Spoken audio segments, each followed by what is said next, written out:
Hello दोस्तों, कैसे हैं आप सभी? आशा करता हूँ कि बहुत अच्छे होंगे। तो जैसा कि हम लोग कक्षा 9 का विज्ञान पढ़ रहे थे, पहला चैप्टर हमारे आसपास के पदार्थ, और ये हमारा लेक्चर नंबर 9 है।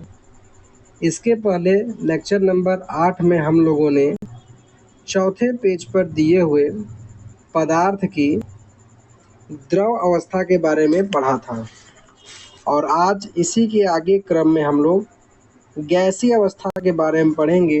तो जैसा कि आप नाम से भी भली-भांति परिचित हैं कि यहाँ पर हम लोग गैस की बात कर रहे हैं, और गैस से हम लोग प्रतिदिन मिलते-जुलते हैं।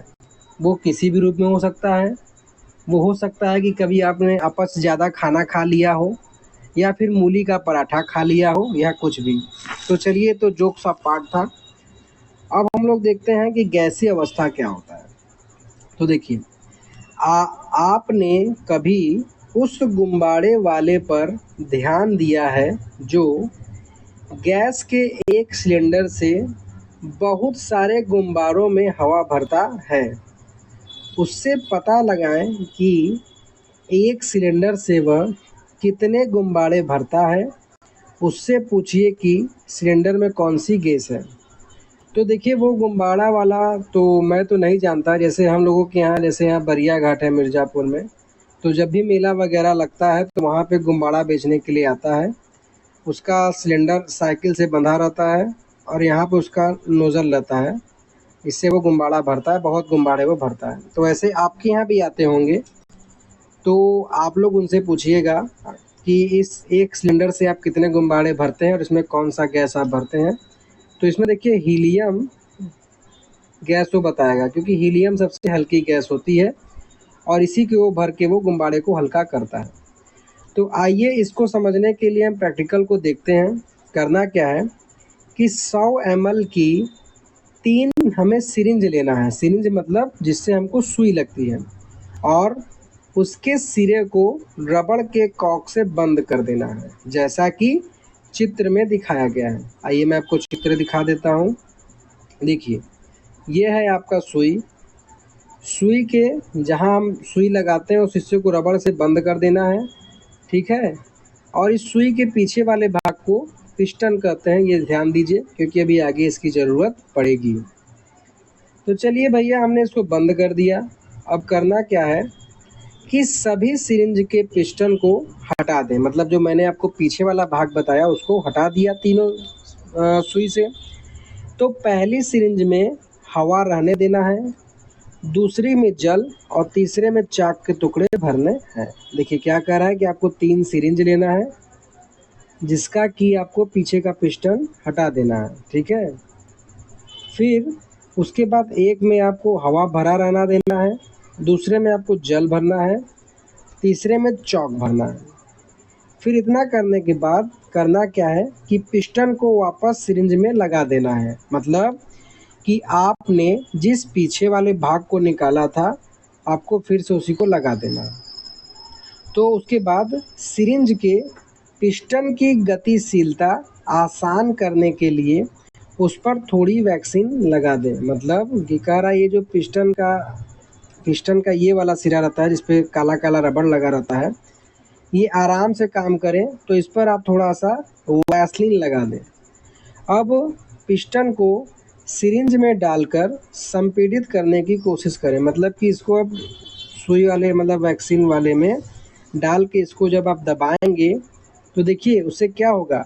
आपने क्या देखा, किस स्थिति में पिस्टन आसानी से अंदर चला गया। मतलब कि आपने 3 सुई लिया था, एक में था हवा, एक में था क्या था, पानी, और एक में था चॉक। तो जब तीनों में आपने पिस्टन लगाया, किसमें आराम से चला गया ये आपने देखना है। और उसके बाद अपने प्रेक्षण से आपने क्या अनुमान लगाया, ठीक है। तो देखिए, आप इसको ऐसे करिएगा, और जब इस तरीके से आप करेंगे तो इसमें आप देखेंगे कि ठोस एवं द्रव की तुलना में गैस की संपीड्यता काफ़ी अधिक है। मतलब कि आपने जो तीनों सिरिंज लिया था वैक्सीन का, एक में जो चॉक था, इसमें आपने जब दबाया तो आराम से नहीं दब रहा था, बहुत ज़्यादा मेहनत लगाना पड़ रहा था, दब भी नहीं रहा था। उससे कम मेहनत आपको द्रव में लगा और सबसे कम मेहनत आपको गैस में लगा। तो कहने का मतलब है कि ये द्रव वाला जो वैक्सीन है ये संपीड्य है, मतलब कि कंप्रेसिबल है, मतलब कि इसको आसानी से दबा सकते हैं। ठीक है, अब देखिए क्या है, हमारे घरों में खाना बनाने में उपयोग की जाने वाली द्रवीकृत पेट्रोलियम गैस एलपीजी। देखिए इसको ध्यान दीजिएगा कि एलपीजी का फुल फॉर्म क्या होता है। द्रवीकृत पेट्रोलियम गैस, इंग्लिश में लिक्विड पेट्रोलियम गैस, या अस्पतालों में दिए जाने वाले ऑक्सीजन सिलेंडर में भी संपीड़ित गैस होता है। आपने देखा होगा, अगर आपके घर में सिलेंडर तो आता ही होगा, वो इतना ही बड़ा रहता है लेकिन उसमें कितना सिलेंडर रहता है कि आपके घर में महीनों खाना बनते हैं। तो समझ लीजिए कि कितना ठूस ठूस के उसको आप आसानी से भर सकते हैं गैस को। फिर उसके बाद आजकल वाहनों में ईंधन के रूप में संपीड़ित प्राकृतिक गैस सीएनजी, सी से कंप्रेसिबल, एन से नेचुरल, जी से गैस, संपीड़ित प्राकृतिक गैस का उपयोग होता है। संपीड़ितता काफ़ी अधिक होने के कारण गैस के अत्यधिक आयतन को एक कम आयतन वाले सिलेंडर में संपीड़ित किया जा सकता है।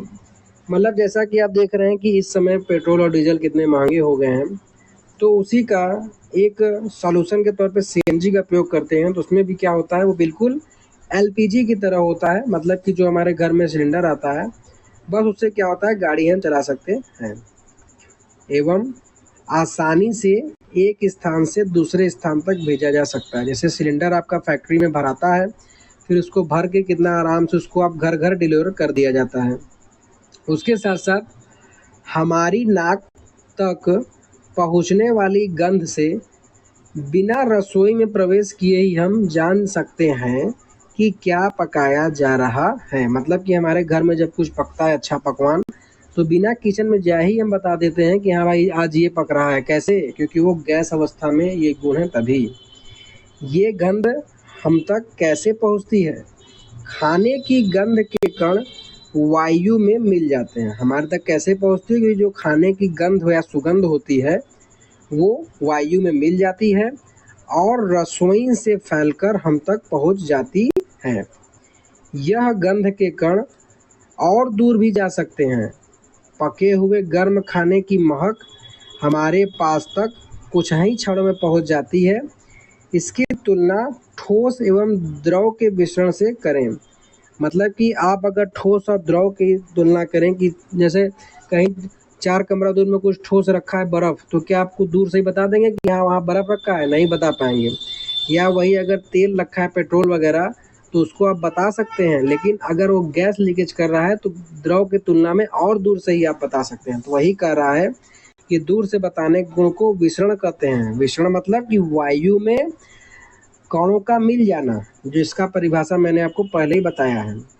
तो देखिए, कणों की तेज गति और अत्यधिक रिक्त स्थानों के कारण गैसों का अन्य गैसों से विसरण बहुत तीव्रता से होता है। ठीक है, क्या कह रहा है कि इनके कणों के बीच अत्यधिक रिक्त स्थान होती है। तो अत्यधिक रिक्त स्थान के कारण, जैसे मान लीजिए मैं आपको चित्र से बताता हूँ, ये देखिए, ये है आपका गैस के कणों का स्ट्रक्चर।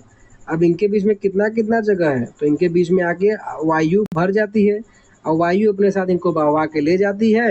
तो होता क्या है कि दूर स्थित पे हमें मार्ग पता लग जाता है। देखिए, अंतराकाशी स्थान मतलब कि कणों के बीच में स्थान देखें तो ये आपका ठोस है, स्टील का प्लेट, इसके बीच बहुत थोड़ा थोड़ा है, कुछ आ ही नहीं सकता। द्रव में देखेंगे तो ठोस से कुछ ज़्यादा है, और वहीं अगर आप गैस में देखेंगे तो सबसे ज़्यादा है। तो यही कारण है कि इसमें विसरण का गुण बहुत ज़्यादा होता है। ठीक है, उसके बाद देखिए क्या दिया है गैसीय अवस्था में, कि गैसीय अवस्था में कणों की गति अनियमित और अत्यधिक तीव्र होती है। मतलब कि जैसा कि ये इसको जैसे आपके घर में ड्यू आप लगाते होंगे, थोड़ा सा स्प्रे करेंगे तुरंत गायब हो जाता है। शरीर में पड़ा तो महकेगा, नहीं तो पूरा मोहल्ला तो कमरा तो महकेगा ही। तो वही कह रहा है कि अनियमित होते हैं। कोई ये नहीं है कि आपने नीचे का मुंह करके छोड़ा तो नीचे ही जाएगा, वो ऊपर ही जाएगा, जिधर मन करेगा उधर जाएगा। इस अनियमित गति के कारण ये कण आपस में एवं बर्तन की दीवारों से टकराते हैं।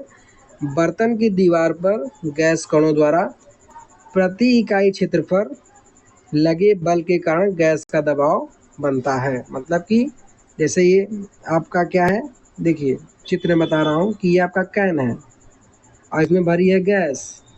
तो ये देखिए लंबवत इस पे टकराता रहता है, टकराने की वजह से दबाव बनता है। फिर यहाँ जहाँ ऊपर से आप मारते हैं स्प्रे, इस दबाव प्रेशर के कारण खट्टा से बाहर निकल जाता है, पता ही नहीं चलता किधर ये जा रहा है। तो दोस्तों आज के वीडियो लेक्चर में हम लोगों ने यहीं तक देखते हैं। नेक्स्ट लेक्चर में हम लोग इस क्वेश्चन को देखेंगे। तो अगर आपको कोई भी दिक्कत अगर कहीं आता है तो आप दिए गए मोबाइल नंबर पे एनी टाइम जब भी आप वीडियो देखिएगा पूछ लीजिएगा। उसके साथ दिक्कत होने पर आप कमेंट में पूछ ही सकते हैं। तो चलिए मिलते हैं नेक्स्ट वीडियो लेक्चर में। सो थैंक्स फॉर वॉचिंग, धन्यवाद।